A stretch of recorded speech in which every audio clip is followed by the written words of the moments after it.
যখন আমরা খামার শুরু করব, তো শুরু করার আগেই কিন্তু আমাদের মানে এরকম বিশাল আকারের কিন্তু সেট করা যাবে না।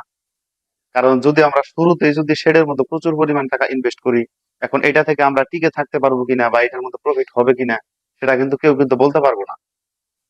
তার জন্য আমাদেরকে ছোট পরিসরে কিন্তু আমাদেরকে আস্তে আস্তে মানে ছোট থেকে কিন্তু বড় করতে হবে। ধরুন আপনি প্রবাসে থাকেন, এখন আপনার ফ্যামিলির আপনার ছোট ভাই অথবা আপনার বাবা বা অন্য যদি কোনো সদস্য থাকে, তো তারা কিন্তু প্রথমে 2-4টা গরু লালন পালন করতে পারে।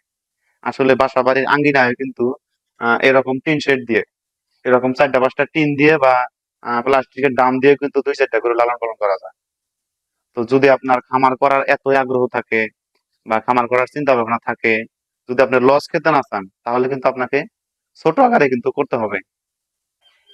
তো যখন আপনার অভিজ্ঞতা হবে, যখন আপনি 2-3 বছর খামারের পিছনে শ্রম দিবেন, এরপরে খামারে ইনভেস্ট করবেন বা হচ্ছে আপনার লাভ লসের একটা হিসাব থাকবে, তখন কিন্তু আপনি কিন্তু বুঝতে পারবেন এই এগ্রো সেক্টর কিন্তু অনেকটা পিছিয়ে আছে।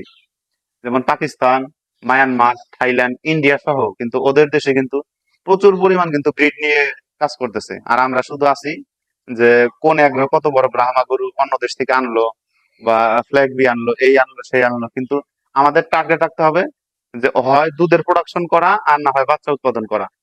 একটা খামার গরু বাজার থেকে ক্রয় করে বিক্রি করে কোনোদিনও খামার কিন্তু ডেভেলপ করা সম্ভব না। তো খামার ডেভেলপ করতে হলে ধরেন আমাদের 3টা ষাঁড় গরু থাকলে আর 2টা ম্যাক্সিমাম বকনা রাখতে হবে, বা প্রোডাকশনের জন্য বাচ্চা উৎপাদনের জন্য কিন্তু আমাদের টার্গেট রাখতে হবে। তো যদি আমরা ওই ব্রিডিং নিয়ে কাজ করি, তাহলে আমরা বাচ্চা উৎপাদনের জন্য যদি কাজ করি, তাইলে কিন্তু আমাদের শাহিওয়াল এবং দেশাল নিয়ে কাজ করতে হবে। আর যদি আমরা দুধের জন্য আমাদের এলাকায় যদি দুধের বাজারের চাহিদা অনেক ভালো থাকে বা যদি ভালো একটা প্রফিট পাওয়া যায়, তাহলে কিন্তু আমরা ফ্রিজিয়ান বা জার্সি বা উন্নত সংকর জাতের কিন্তু গাভী আমাদের লালন পালন করতে হবে। 5 বছর পরে আমি আর বাহির থেকে গরু ক্রয় করব না। কারণ যদি আমাদের বাচ্চা প্রোডাকশন এবং দুধের প্রোডাকশন ভালো হয়, তো পাশাপাশি যদি 5 বছর পরে 10টা গাভী থেকে কিন্তু মোটামুটি 20-30টা গাভী করা সম্ভব। তো সেইখান থেকে যেগুলা ষাঁড় বাচ্চা হবে, ওই সমস্ত ষাঁড় বাচ্চা আমরা বিক্রি করে দিব। আর যেগুলা বকনা থাকে সেগুলা কিন্তু আমাদের খামার ডেভেলপ হবে। তো এই চিন্তাধারা যখন আমাদের মাথার মধ্যে আসবে, তখন কিন্তু আমরা অটোমেটিকলি কিন্তু লাভবানের মধ্যে থাকবো। আর আমরা শুধু ষাঁড় গরু নিয়ে যদি কাজ করি, ষাঁড় গরু ক্রয় করার সময় কিন্তু প্রচুর পরিমাণ ওই টাকা দিয়ে কিন্তু ক্রয় করা লাগে। কারণ হাটে বাজারে যখন যাবে, যখন যারা বড় খামারি, তো তারা কিন্তু লট আকারে 10টা 20টা 50টা গরু কিনে। এখন এখন তাদের কারণে কিন্তু আমরা আহ, ওই সমস্ত দাম দিয়ে যদি আমাদের টার্গেট থাকে যে একটা যে হ্যাঁ এই গরুটা 1 লক্ষ টাকা দিয়ে কিনলে মোটামুটি প্রফিট করতে পারবো, তো ওই গরুটা আমাদের ক্রয় করতে হয় 1,20,000 টাকা। আবার বিক্রি করার সময় যখন আমরা কুরবানির উদ্দেশ্যে বিক্রি করি, তখন আমাদের টার্গেট থাকে যে এই গরুটা 2 লক্ষ টাকা সেল করব। তো তখন কিন্তু আমাদের বিক্রি করতে হয় 1,70,000 থেকে 1,80,000 টাকা। তাহলে আমরা গরু কেনার সময় কিন্তু লস করতেছি, বিক্রি করার সময় কিন্তু ন্যায্য দাম পাইতেছি না। তো তাই আমাদের টার্গেট রাখতে হবে বাহির থেকে গরু আমদানি না করে।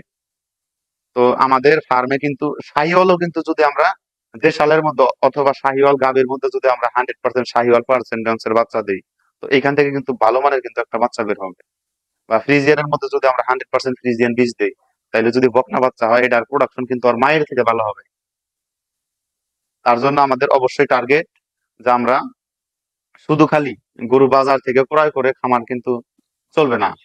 তো আমাদের খামার ডেভেলপ করতে হলে বা খামার দীর্ঘস্থায়ী করতে হলে অবশ্যই দুধের প্রোডাকশন করতে হবে অথবা কিন্তু বাচ্চার প্রোডাকশন করতে হবে। যারা ধনী এবং শিল্পপতি, তারা এখন চিন্তাধারা করতেছে এই সেক্টরে না জানি হিউজ পরিমাণ অর্থ, কারণ গরু কিনলেই লাভ। উনারা মনে করে যে হ্যাঁ 1,000 গরু থাকবে, এখান থেকে যদি 50,000 টাকা করে প্রফিট হয়, তো প্রতি বছরে 5 কোটি টাকা ব্যবসা। কিন্তু এই সেক্টরে আসার পরে ইদানিং কিন্তু মানে প্রচুর পরিমাণ খামার তৈরি হইতেছে, আবার কিন্তু শত শত খামার কিন্তু বন্ধ হইতেছে। কারণ এটা হচ্ছে আমাদের ডিসিশনের মধ্যে ভুল। তো তাই যারা আমরা প্রান্তিক খামারি আছি, তো আমরা শুধু ষাঁড় গরু লালন পালন না করে আমরা মাংসের জন্য গরু লালন পালন করব, এবং আমরা বকনা নিয়ে এবং গাভী নিয়ে কিন্তু কাজ করব। তাহলে কিন্তু আমাদের খামার কিন্তু ডেভেলপ হবে বা আমরা কিন্তু খামার দীর্ঘস্থায়ী করতে পারবো। আমাদের কিন্তু তুলনামূলক ভাবে কিন্তু লস হবে না। একটা গাভী থেকে আমরা যেই পরিমাণ দুধ বিক্রি করি, এর কিন্তু সমস্ত খাবার খরচের টাকা কিন্তু হয়ে যায়। তো বছর শেষে যদি একটা ষাঁড় বাচ্চা অথবা একটা বকনা বাচ্চা হয়, এইটাই কিন্তু আমাদের প্রফিট। তো 5টা যদি গাভী থাকে, ঠিক মতো যদি আমরা কনসেপ্ট করাইতে পারি বা ভালো মানের যদি সিমেন্ট দিতে পারি, তো এইখান থেকে যদি 5টা বাচ্চা হয়, এইটাই কিন্তু আমাদের খামার ডেভেলপ করতে কিন্তু অনেকটাই কিন্তু সাহায্য করে। তো তাই আমাদের টার্গেট থাকতে হবে, যদি আমাদের খামার করার চিন্তা ভাবনা থাকে, আমাদের প্রথমত পর্যাপ্ত পরিমাণ ঘাসের চাষ করতে হবে, যাতে আমাদের গরু পর্যাপ্ত পরিমাণ ঘাস খাইতে পারে। এবং মোটা তাজাকরণের জন্য আমরা ইউরিয়া মোলাসাসটা ব্যবহার করতে পারি। এবং পাশাপাশি আমরা কিন্তু ছোট আকারে ছোট আকারে প্রথমে হয়তো ২টা বকনা দিয়ে শুরু করলাম, এবং ৫টা ষাঁড় গরু থাকলো। তো এভাবে ফ্যামিলির লোক দিয়ে বা নিজে পরিশ্রম করতে হবে আগে। তো নিজে পরিশ্রম করে যখন আপনি একটা বিষয় নিয়ে কাজ করবেন, যদি ২, ৪, ৫ বছর একটা বিষয়ের উপর অভিজ্ঞতা অর্জন করেন, তখন আপনি একটা গরুর দিকে তাকাইলে কিন্তু বুঝতে পারবেন যে এই গরুটার সমস্যা কি, বা এই গরুটা কি কারণে খাচ্ছে না, আর গ্রোথ হচ্ছে না কেন। তো যখন আমরা এই বিষয়গুলো বুঝতে পারবো, জানতে পারবো, তখন কিন্তু আমরা কিন্তু অন্যান্য খামারিরা সফল নাও হতে পারলে কিন্তু আমরা সফল হতে পারবো। তারা প্রান্তিক এবং ছোট খামারিরা কিন্তু অনেক ভুলটাই করি। কারণ আমরা কিন্তু আহ কৃমির ডোজ এবং ভ্যাকসিন নিয়ে কিন্তু এই ২টা কাজ কিন্তু এভয়েড করি। একটা গরুর ভিতরে যদি কৃমি থাকে, ওই গরুটা যদি কৃমিতে আক্রান্ত থাকে, তাইলে কিন্তু আপনি যা খাবার দিতেছেন এটার পুষ্টি কিন্তু ওই কৃমিগুলা কিন্তু খেয়ে ফেলবে। আর কিন্তু ঘন ঘন অসুস্থ হবে, পাতলা পায়খানা হবে, ডায়রিয়া হবে, শরীর কষা হবে, তারপরে পেটটা মোটা হবে, শরীর কিন্তু দিন দিন শুকিয়ে যাবে। তো তাই আমরা নিয়মিত কৃমির ডোজ করব এবং ভ্যাকসিন। ধরেন এখন কিন্তু বাংলাদেশে মানে প্রচুর পরিমাণ গরু কিন্তু এলএসডি তে আক্রান্ত হইতেছে। তো এরপরে আসবে এফএমডি। তো এই সমস্ত রোগের যদি আমরা ভ্যাকসিন করি, তো ভ্যাকসিনে কিন্তু অল্প পরিমাণ অর্থ ব্যয় হয়। তো সেইখানে একটা গরু যখন আমরা আহ একটা রোগে আক্রান্ত হবে, তখন কিন্তু আমাদের মূলধন সহ কিন্তু ক্ষতি হয়ে যায়। তো তাই আমরা টার্গেট করব যে আমরা ভ্যাকসিন এবং নিয়মিত কৃমির ডোজ করব, পর্যাপ্ত পরিমাণ ঘাস চাষ করব। তো আমরা আমরা ষাঁড়, গাভী এবং বকনা দিয়ে কিন্তু শুরু করব। তো এই ৩টা নিয়ে যদি আমরা কাজ করি, আর আমরা যদি মোটা তাজাকরণ করি, বা আমরা কিন্তু শুধু খালি কুরবানির জন্য কিন্তু আমরা টার্গেট রাখবো না। আমাদের টার্গেট থাকতে হবে মাংস উৎপাদন করা। কারণ এখন যে অবস্থা শুরু হয়েছে, বাংলাদেশের শত শত খামার আছে, শত শত কিন্তু আপনার গরু আছে। তো যার জন্য কুরবানির সময় কিন্তু হিউজ পরিমাণ গরু আমদানি হয়। তাই আমরা কুরবানির টার্গেটে গরু লালন পালন না করে আমরা ব্রিডিং নিয়ে কাজ করব, আমরা জাত উন্নয়ন করব, আমরা দুধের প্রোডাকশন নিয়ে কাজ করব, আমরা বাচ্চা উৎপাদন করব, নিজের খামার নিজে ডেভেলপ করব। তো এভাবে যদি আমরা কাজ করি, তো ইনশাল্লাহ আমরা অনেক দূর পর্যন্ত এগিয়ে যেতে পারবো। ধন্যবাদ সবাইকে। তো পরবর্তী ভিডিও দেখার জন্য আমন্ত্রণ রইল। আসসালামু আলাইকুম।